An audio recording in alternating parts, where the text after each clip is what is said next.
The auditorium was buzzing with laughter and music. Students, teachers, and guests filled the large hall for the annual charity event. It was one of those evenings where everyone came together to raise funds for a good cause. But deep down, most people were there to show off, to be seen, to laugh, and to enjoy the performances. The grand piano on stage stood like a silent witness under the bright lights, waiting for the next performer.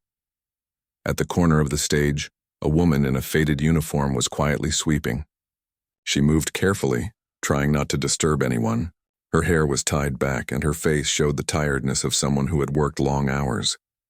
Most people didn't notice her, or if they did, they barely gave her a glance. She was just the janitor who worked around the campus, always quiet, always polite. As the event continued, a few performers played songs, some sang, and others tried to make the crowd laugh. Among the audience sat a man in an expensive suit. He was well known for his wealth and attitude. He liked to show off, and tonight he was in one of his moods. When he noticed the janitor near the stage, he leaned back in his chair and whispered something to the people beside him. They laughed. Then he raised his voice and called out, "Hey, you there with the broom?" The woman looked up, confused. She wasn't used to being spoken to like that in front of everyone. The crowd turned to look at her. The man smirked and continued, "If you can play even one note on that piano that impresses me, I'll donate $10,000 right now." His tone was mocking. The crowd burst into laughter. Some gasped, some giggled, and a few felt awkward but didn't say anything. The woman froze where she stood. Her first instinct was to look away, to pretend she didn't hear him. But everyone's eyes were now on her. She gripped her broom tighter. The man leaned back with a grin as if he had already won some private game. Someone from the back shouted, "Go on, play something." Another added, "Yeah, show him one note." The laughter spread like wildfire. Her face turned red with embarrassment. She wanted to disappear, to find a quiet corner and hide until the night ended. But inside her chest, her heart was pounding differently. Not just from shame, but from something else. Something she hadn't felt in a long time. Long ago, before the long shifts and unpaid bills, before she became known as just the janitor, she had a different life. Music had been her world. She had learned to play the piano when she was young. Sitting beside her father who loved old melodies, she used to spend hours practicing, dreaming of one day performing in big halls surrounded by applause and lights. But life doesn't always move the way we dream. Her father passed away, her mother got sick, and then she had her own family to care for. Dreams were put aside. She took whatever work she could find, cleaning, washing, mopping, anything to feed her child. And now, years later, she found herself standing in front of a crowd again, only this time not as a performer but as a janitor holding a broom. The man laughed again. "Come on, it's just one note. You play one, I'll pay up." He waved a few bills in the air, showing off like it was a joke. The host on stage tried to say something to ease the tension, but the crowd was too curious. Phones were already up, recording, waiting to see what would happen. She looked around and saw her son standing at the back of the hall. He was a student at the same university, and she worked extra hours to help pay his tuition. He was staring at her, worry and pride mixed in his eyes. That look gave her courage. She took a deep breath and slowly walked toward the stage. The laughter softened, replaced by whispers. The host stepped aside, unsure of what to do. The man in the suit smirked again, clearly thinking she was going to embarrass herself. She reached the piano, placed her broom carefully on the floor, and looked at the keys. They gleamed under the light, and so familiar yet so far away. Her fingers hovered above them, shaking slightly. She sat down on the bench and closed her eyes. The air felt heavy. She could hear her heart beating in her ears. For a moment, she forgot the crowd, the laughter, the man's smirk. All of it disappeared. She remembered her father's voice, soft and warm, saying, "Every note you play should mean something. Even one note can touch a heart if you play it with truth." She pressed a single key, a simple, soft note that echoed through the hall. It lingered in the air, pure and deep. The sound wasn't perfect, but it carried something real. People expected her to stop there, but she didn't. Her fingers began to move gently, almost on their own. One note became two, then three, and soon a melody flowed out, tender, emotional, filled with memories she had buried for years. The laughter died completely. The hall fell silent except for the sound of the piano. Her hands moved with grace, though they hadn't touched an instrument in years. Each note seemed to tell a story, of hardship, of love, of loss, and of quiet strength. The audience was still. Some leaned forward, unable to look away. Even the man who had mocked her sat frozen, the arrogance gone from his face. The tune she played wasn't from any famous song. It was something she had made up long ago, sitting by her window after a long day, dreaming of better times. She had played it only once for her son when he was little, to help him fall asleep. Now she played it again, not to impress anyone, but because her heart finally wanted to speak. When the last note faded, the hall was silent. She sat there for a few seconds, staring at the keys. Then she quietly stood up. She didn't bow or say anything. She picked up her broom and started to walk away, and then it happened. One person began to clap. Then another. Within seconds, the entire hall erupted in applause. The sound was deafening. Some people were even on their feet. Her son had tears in his eyes, clapping harder than anyone else. The man in the suit didn't move. His face was pale. He reached into his pocket, took out his checkbook, and without saying a word, began to write. The host, finally finding his voice, took the microphone and said, "Ladies and gentlemen, let's give a big hand to this incredible woman." The crowd cheered louder. She turned around, unsure what to do. She wasn't used to attention. Her eyes met her son's, and he nodded, smiling proudly. For the first time in years, she felt seen, not as a janitor, but as a person, as someone who still carried beauty within her. The man finally walked up to the stage. He tried to speak, but his voice cracked slightly. "You win," he said softly. 10,000 it is." He handed the check to the host and gave a small, respectful nod to the woman. There was no smirk now, only a kind of quiet shame mixed with admiration. She didn't take the money herself. She simply smiled and said, "Please give it to the student fund." The host looked surprised but nodded quickly. The crowd cheered again, even louder this time. She picked up her broom once more, but the weight of it felt lighter somehow. As she walked off the stage, she passed by her son, who hugged her tightly. "You were amazing," he whispered. She smiled, her eyes wet. "It was just one note," she said softly. That night, long after the hall had emptied, she went back to clean the same stage. The lights were off now, and the piano stood quietly in the dark. She touched the keys one last time, letting her fingers rest there for a moment. A single tear fell onto the ivory surface. Then she whispered, "Thank you," and went back to her work. But this time, her heart was lighter, her steps steadier, and her spirit quietly glowing with pride. The world had seen her differently for a brief moment, but she didn't need their praise.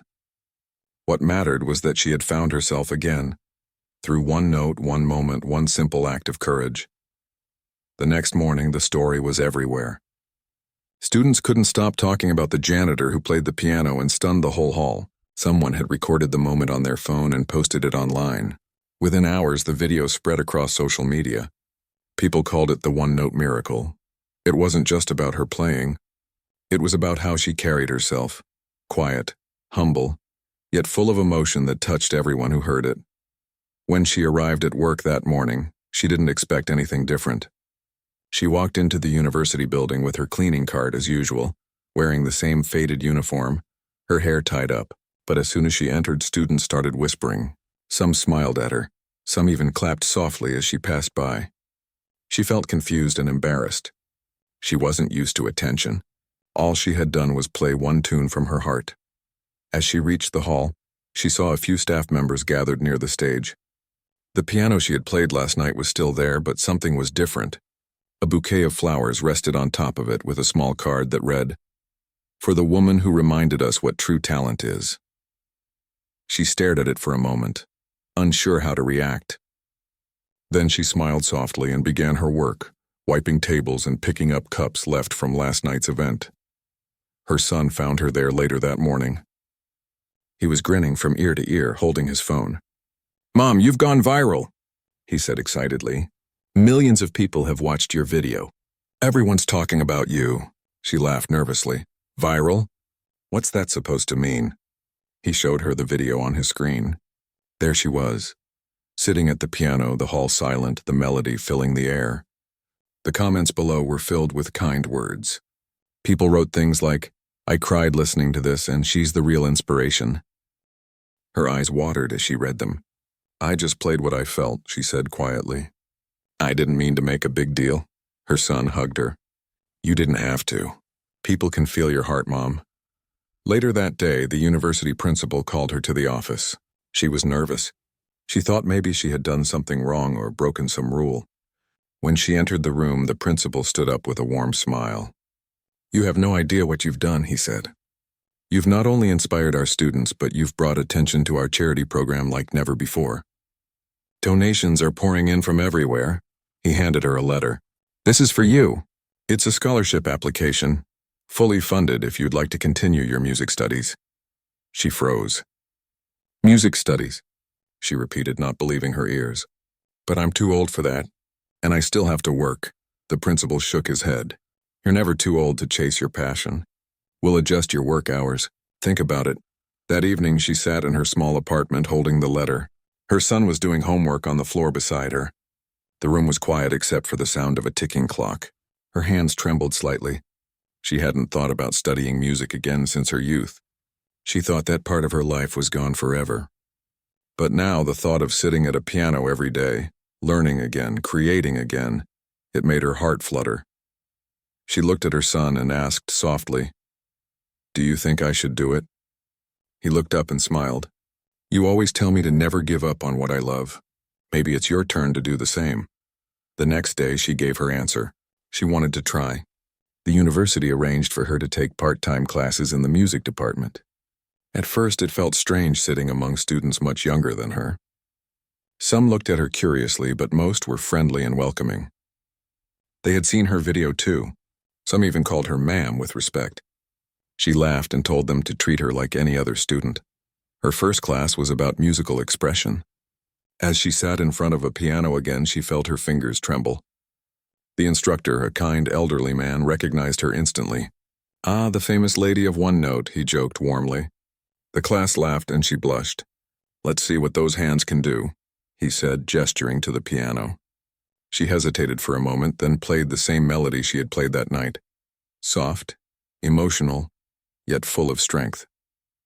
When she finished, the instructor simply said, "You don't need lessons in feeling, only in technique." The class clapped, and she smiled shyly. Outside of class, life still wasn't easy. She still cleaned buildings in the mornings and took care of chores at home. But now something had changed inside her. Every morning when she put on her uniform, she didn't feel invisible anymore.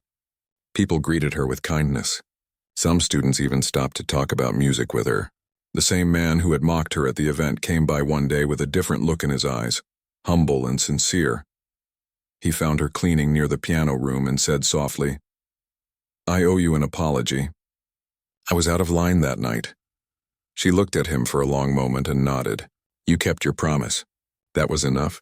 He smiled faintly. "I didn't just donate the 10,000. I added more. You opened my eyes that night." She thanked him kindly, and for the first time, they spoke not as a rich man and a janitor, but as two human beings who had learned something about respect. Weeks passed, and her story continued to inspire others.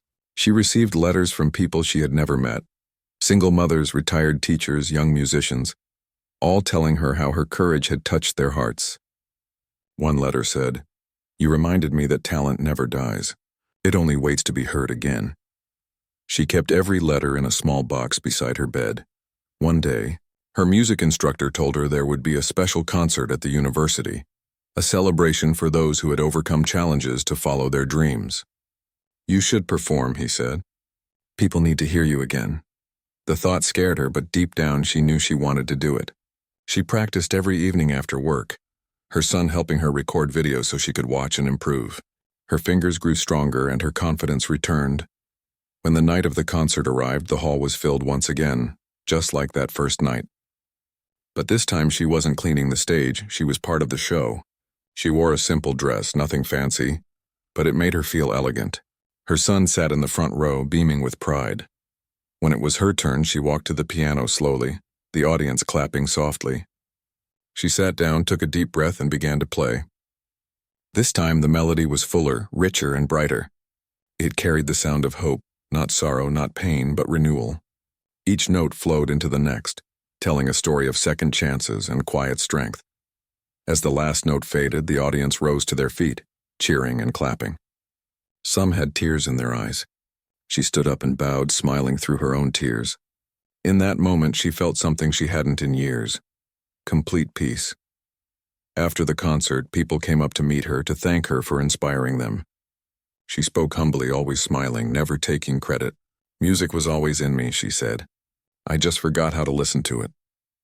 That night, when she returned home, her son handed her a framed photo someone had taken of her at the piano, surrounded by applause. Below it was written, "The janitor who played one note and changed everything." She hung it on the wall. It wasn't about fame or praise. It was about the reminder that even one small act of courage could rewrite a life. Before going to bed, she sat by the window with her old keyboard on her lap. She played the same simple tune again, softly smiling to herself. The world had heard her story, but for her, the real miracle wasn't the crowd or the applause. It was rediscovering the part of herself she thought was lost forever. The music she played that night wasn't for anyone else. It was for her, and that was enough. The weeks after the concert were unlike anything she had ever experienced. People recognized her in hallways and grocery stores, even on the bus. Strangers smiled and thanked her for her music. Some said her story gave them hope. Others said it reminded them to keep believing in their dreams. It was strange to her because she had never thought of herself as anyone special. She had simply done what her heart told her to do that night. Play one note and be honest with it. Still, she stayed humble. She continued her cleaning job in the mornings, pushing her cart through the same hallways where her music classes were held. Some of the students offered to help her, but she always refused politely. "I'm fine, dear," she would say with a smile. Hard work never hurt anyone. Deep down, she didn't want to stop doing the job that had helped her survive all those years. It reminded her where she came from and kept her grounded. But life was slowly changing around her. The music department wanted her to take on more classes, and her teacher believed she had something special, something that couldn't be taught. "You play with heart," he said one day during practice. "People can learn notes but not soul. You have that." She blushed and simply nodded. One morning, as she was cleaning near the piano room, she overheard two students talking excitedly. "They're organizing a big city concert next month," one said. "Only selected musicians get to perform." The other replied, "I heard they're even inviting professionals from outside the university." She kept sweeping, but part of her wondered what it would be like to play there. Then she shook her head. "That's for real musicians," she whispered to herself and continued her work. Later that day, her teacher called her into his office. "I've recommended you for the city concert," he said with a calm smile. "You'll play a solo piece." She stared at him in disbelief. "Me? But there are so many talented students here. I don't belong on that stage," he smiled again. "That's what you said before the last concert, and look what happened." For the next few weeks, she practiced every evening. Her son helped her record the session so she could listen and improve. Some nights her fingers ached from the long hours of work and playing, but she never complained. She played the piano with the same care she used to give her family. Patient, loving, full of purpose. The day of the concert arrived sooner than she expected. The grand hall in the city was larger than any place she had ever been in. The bright lights, the polished floors, the elegant guests. Everything looked too perfect. As she stood backstage, she felt her knees shake. Her heart pounded fast. She looked down at her old simple dress and her worn shoes and thought, "What am I doing here?" Her teacher came over and put a gentle hand on her shoulder. "Remember," he said softly, "it's not about perfection. It's about truth. Just play your truth." She nodded slowly and took a deep breath. When it was her turn, the announcer introduced her as a university janitor who reminded the world of what music truly means. The audience clapped politely. She walked onto the stage, her hands trembling slightly. She sat at the piano, the lights blinding her for a moment. Then she closed her eyes and took another deep breath. The hall was silent. Not a single whisper. She pressed the first note. The same soft, pure sound filled the air, the sound that had once changed her life. But this time she didn't stop there. She began to play a new melody, one she had written herself in the weeks after her first performance. It told her story. The struggle, the long nights, the quiet strength, and the rediscovery of hope. Her fingers moved with confidence and grace. The music rose and fell like a wave, touching every heart in the room. People listened, completely silent. The tune carried something that words couldn't describe, pain that had turned into peace, and hardship that had turned into beauty. When she finished, there was a heartbeat of stillness. Then the entire hall rose to their feet. The applause was thunderous. Some even shouted her name, cheering with admiration. Tears filled her eyes as she stood and bowed. After the concert, reporters wanted to talk to her. News outlets wanted to feature her story again, but she didn't care much for fame. When asked what inspired her music, she simply said, "Life. Life and love for my son." That simple answer made everyone smile. In the weeks that followed, the invitations started coming. Music schools, charity events, even television interviews. Everyone wanted her to play. She accepted some but turned down others. She didn't want to lose herself in the noise of attention. She preferred the quiet moments, practicing in the empty auditorium or cleaning after everyone had gone home. One afternoon, as she was leaving the university, she was stopped by the same businessman who had once challenged her.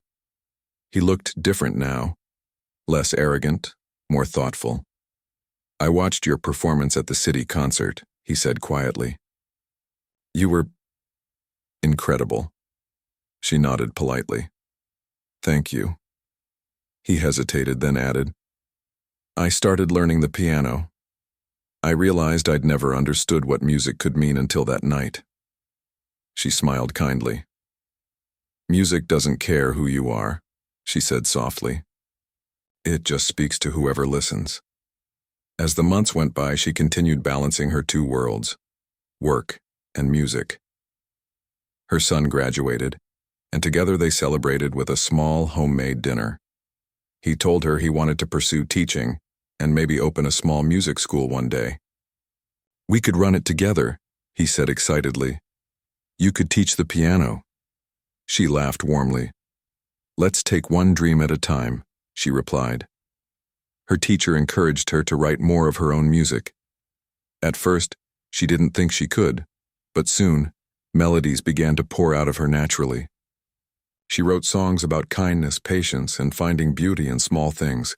Sometimes, after finishing her shift, she would stay back in the hall, playing softly in the dark, lost in the sound. One evening, while she was playing alone, she noticed a young girl standing at the door. The girl looked about 10, holding a small broom in her hands. She said quietly, "My mom cleans here too. I heard you play. Can you teach me?"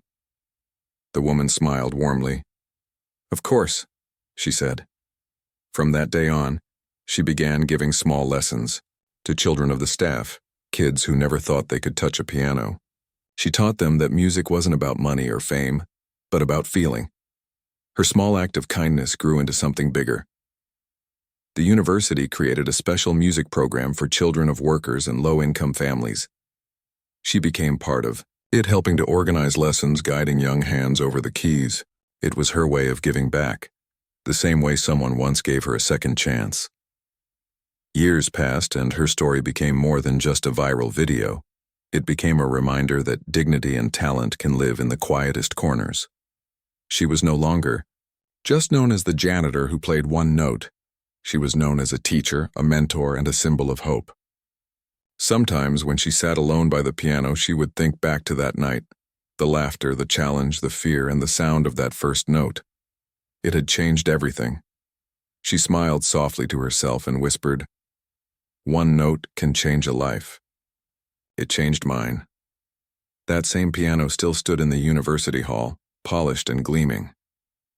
On the corner of it, there was a small plaque that read, "Dedicated to the woman who reminded us that music lives in every heart." Whenever new students walked by, they would stop and touch the plaque, inspired by her story. She never stopped working. Even after all the success, she still believed in the value of simple living. She kept her broom beside the piano, saying it reminded her that no matter how far she went, humility was her true music. On quiet evenings, when everyone had gone home, she often played softly under the dim light. Her melodies floated through the empty hallways, comforting and peaceful. Sometimes the security guard would stop to listen. "It sounds like hope," he would say. She would smile and reply, "That's what it is." Her son eventually opened his music school, and she became its heart. Children from all walks of life came to learn from her. She never charged much, sometimes nothing at all, because she believed music should be shared, not sold. When people asked her why she did it, she always said the same thing. Because someone once gave me a chance to remember who I was. And so she played, and every day, every week, every season. Her hands aged, her hair turned silver, but her spirit never dimmed. The sound of her music still carried through the halls, through the hearts of those who listened, reminding everyone that greatness can come from the most unexpected places. In the end, she didn't just play one note. She created a symphony that touched countless lives. And though she never asked for recognition, her story lived on in the echoes of every note she played, in every child she taught, and in every heart she inspired. Years passed, and life had grown calm and steady. The woman who once pushed a broom through silent university halls was now known as someone who brought light to others through music. Her days began early, just as they always had, but now there was a piano waiting for her, and students who called her their teacher. She still kept her uniform folded neatly in her closet, not because she needed it anymore, but because it reminded her of where she came from. She often said, "A uniform doesn't decide who you are, your heart does." Her son's small music school had become something beautiful. It wasn't big or fancy, but it was full of laughter, clumsy notes, and eager hearts. Children came after school, some shy and nervous, others full of energy. She treated them all with the same kindness. She taught them how to press each key with feeling, not just force. "Don't rush," she'd tell them. "Music isn't about being perfect, it's about being true." The kids adored her not just because she taught them music, but because she made them believe they could be something more. One day, while she was helping a little boy who struggled to reach the pedals, a woman walked into the classroom. She wore a professional suit and held a camera bag over her shoulder. "Excuse me," she said kindly. "Are you the pianist everyone calls the one-note lady?" The teacher laughed softly. "That's what they call me, yes." The woman smiled. "I'm from a documentary film crew. We're making a short film about people whose small acts changed lives. We'd love to include your story." At first, she refused. "I'm no one special," she said. "I just did what I could." But after some convincing, she agreed. The filming began a few weeks later. The crew followed her as she taught children, played piano, and even cleaned around the school. They wanted to capture not fame, but the simple beauty of her everyday life. When the film was released online, it touched millions once again. People sent letters from all over the world, teachers, parents, janitors, and even musicians, thanking her for reminding them that kindness and courage can change everything. But fame was never what she wanted. She lived a quiet, humble life. The only thing that mattered to her was music and helping others find their own melody. She used the small donations from the film's success to buy more instruments for her students, a few old guitars, a flute, and even a second-hand drum set. Her dream wasn't to be known. It was to make sure every child who wanted to play had the chance to do so. One afternoon, she received a letter from the university where everything began. The message invited her to a special ceremony. They were dedicating the auditorium in her honor. She couldn't believe it. "Why me?" she said aloud, smiling to herself.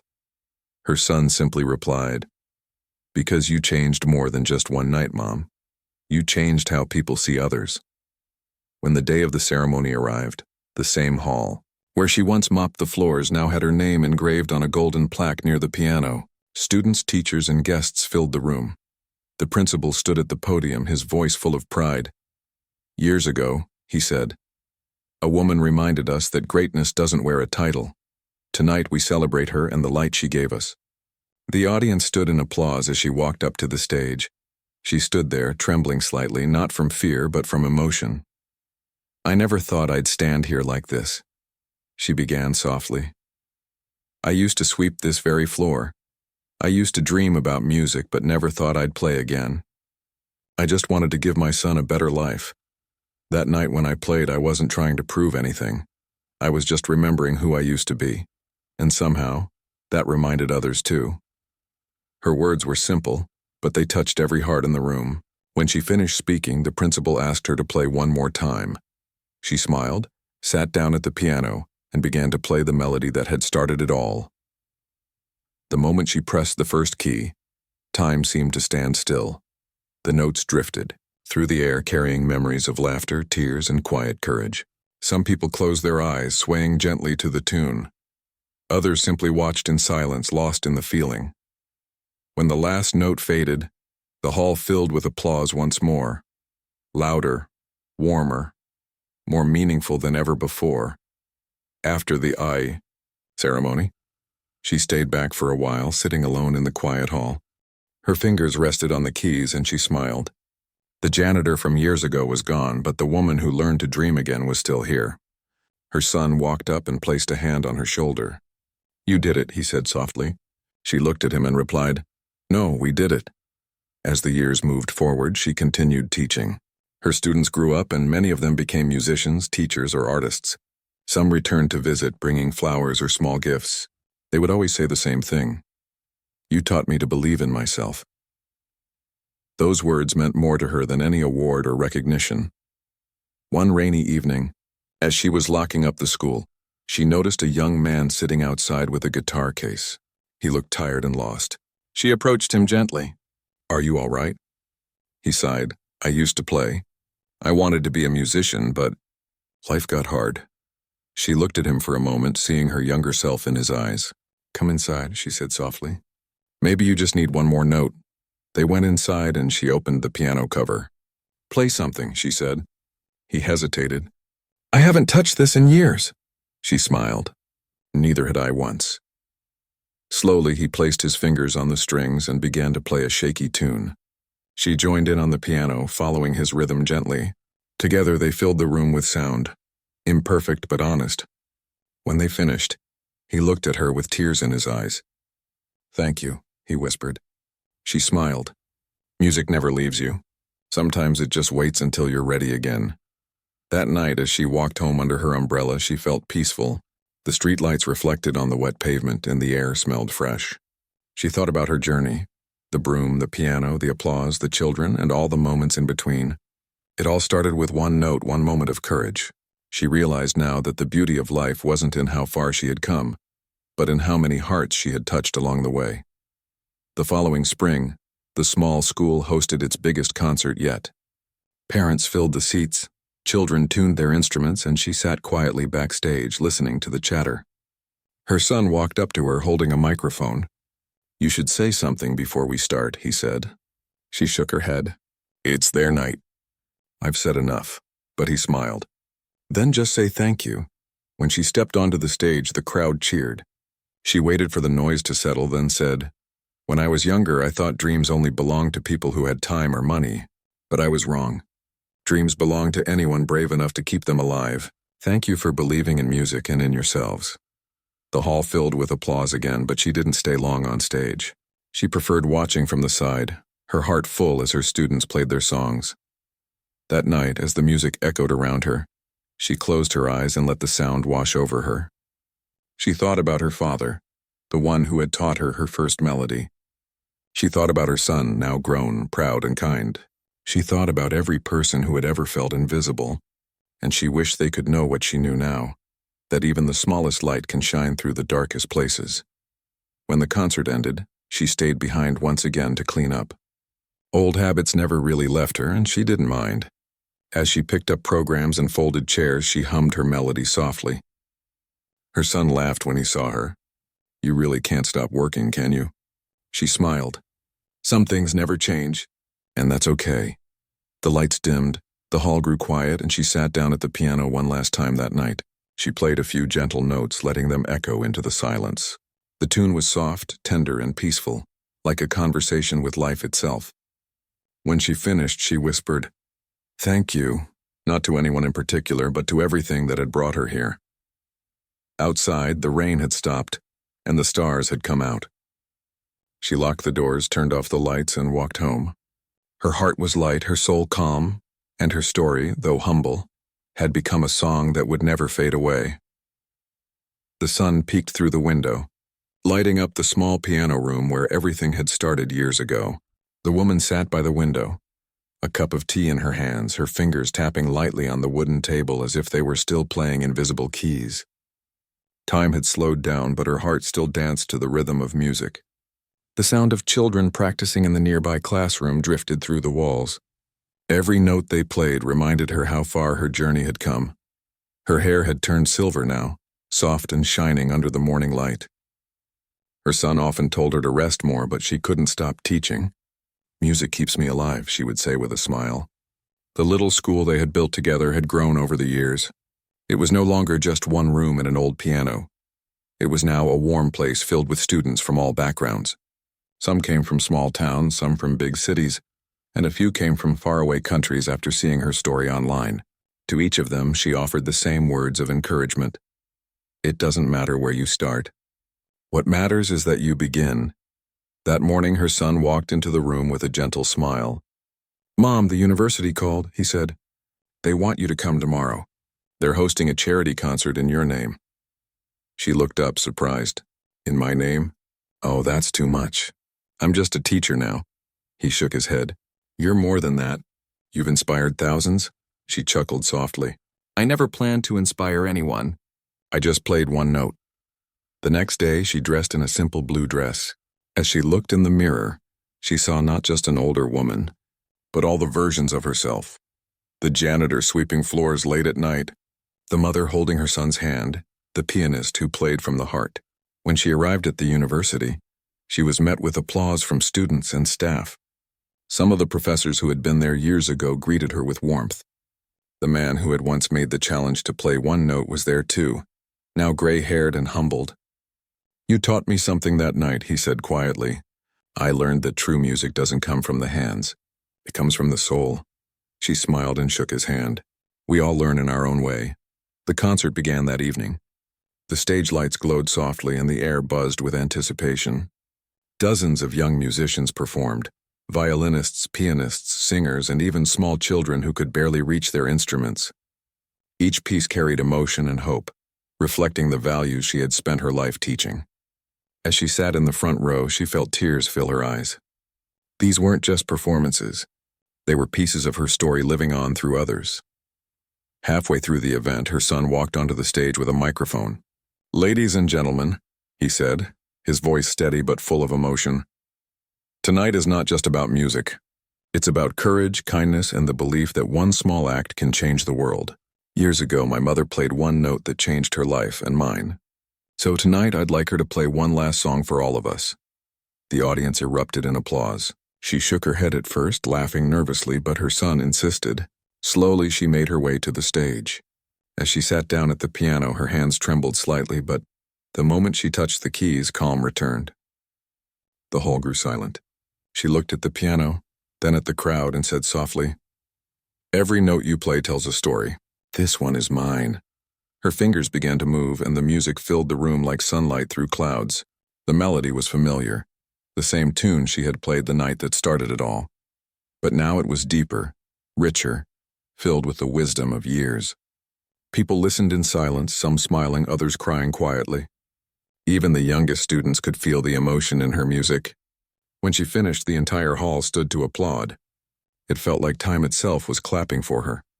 After the concert, many people came to thank her. Some shared how her story had given them hope during dark times. One woman said, "I was ready to give up on my dream of painting until I saw your video. It made me start again." Another said, "You reminded me that kindness still matters." She listened to them all, humbled and grateful. "If my story helped even one person," she said, "then it was all worth it." As the night ended, she and her son walked outside under the starlit sky. The campus lights glowed softly and the air felt cool and fresh. She took a deep breath and said, "You know, I never thought a mop and a piano would lead me here." Her son laughed gently. "You didn't just play music, Mom, you changed lives." She smiled and looked up at the stars. Maybe music was never just about sound. Maybe it's about connection. The next morning, she returned to her school as usual. The children greeted her with cheerful voices, running to hug her. "Teacher, we saw you on TV," one shouted. She laughed. "Oh, you did? Did I look nervous?" They all nodded, giggling. "A little," one said honestly. She chuckled and clapped her hands. All right, enough about that. Let's make some noise. Who remembers the C major scale? The room filled with music once again. Wrong notes, laughter, and playful arguments about who hit the wrong key. But she loved every second of it. This was her happiness, her peace. When one shy little girl hesitated to play, she knelt beside her and said, "Don't worry about getting it right. Just listen to your heart. That's where the real song lives." The girl smiled and began to play softly. The tune was uncertain but pure. It reminded her of her own first note all those years ago. Time continued to move gently forward. The school expanded, adding new classrooms and more teachers. Her son managed most of the work now, but she stayed involved as much as she could. She was proud of what they had built together, a home for dreams. Her name had become a symbol of hope for many, but she never let it change her. She still rode the same old bus, still brought homemade lunches, and still swept the classroom floors after the children left. "It's my way of saying thank you," she would say when people asked why she still cleaned. One quiet evening, as she sat at her piano after the students had gone, she began to play softly. The school was empty, the lights dim, and the sound of her melody echoed gently through the halls. Her son entered quietly, listening from the doorway. When she finished, he asked, "What were you playing?" She smiled, looking up at him. "Just a little goodbye." He frowned, not understanding. She added softly, "Not to you, my dear. To the music that carried me this far." He walked closer and placed a hand on her shoulder. "You'll never say goodbye to music," he said. She nodded, tears in her eyes. "No, I suppose not. It's part of me now." That night, after locking up the school, she stood outside for a long moment looking at the stars, the same stars that had watched her struggle, dream, and rise. She whispered quietly, "Thank you," just as she always did after every concert and every lesson. Years later, when she was no longer there to teach, her son continued running the school. He named the main hall after her and placed a small sign above the piano that read, "Play one note with love, and you'll touch the world." The piano she had once played still stood in its place, polished and shining, waiting for new hands to continue the melody. Every year, the students held a concert in her honor. They would tell her story before the final song, about the janitor who played one note and changed everything. And each time the music filled the hall, it felt as if she was still there, smiling softly, her hands resting on the keys, her heart in every note. In the end, her life became a quiet song, one that didn't fade with time but grew stronger with every person it inspired. And though she never sought fame or fortune, her story became a reminder to the world that sometimes one small act of courage can echo forever. She once said, "Don't be afraid to play your note. You never know who might need to hear it." And so her melody lived on, simple, honest, and filled with love, just as she had always played it.